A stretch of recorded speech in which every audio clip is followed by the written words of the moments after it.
রাত তখন প্রায় 12টা, চারদিক নিস্তব্ধ।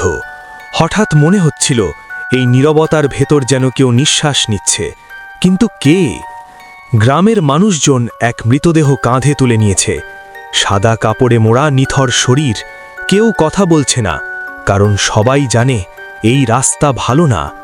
হঠাৎ কুয়াশার ভেতর একটা লম্বা ছায়া নড়ল, কারো চোখে পড়ল না, কিন্তু সে ঠিকই দেখছিল সবকিছু। সে হাঁটছে, পা ছুঁচ্ছে না মাটিতে। শীতল বাতাস বইতে শুরু করল, আর লাশের কাপড় হালকা নড়ল। হঠাৎ একজন পিছনে তাকালো, আর ঠিক তখনই সে দেখে ফেলল লাশের পাশে আরেকজন, কিন্তু সেই মানুষ না। কবরস্থানে পৌঁছতেই সব বাতি নিভে গেল।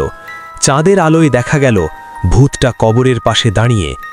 এক কর্কশ কণ্ঠ ভেসে এলো, এটা আমার দায়িত্ব, লাশ ঠিক জায়গায় পৌঁছনো। কথাগুলো শুনেই সবাই জমে গেল। ভূত নিজেই লাশ নামিয়ে দিল কবরে। মাটির নিচে হারিয়ে গেল নিথর শরীর। আর ঠিক তখনই ভূতটা ধোঁয়ার মতো মিলিয়ে গেল। ভোরের আলো ফুটল, সবকিছু স্বাভাবিক, কিন্তু সেই রাতের কথা কেউ আর ভুলতে পারল না। আজও কেউ রাতে কবরের পথে গেলে শোনে পায়ের শব্দ, কারণ কিছু লাশ নিজে নিজেই কবরে যেতে পারে।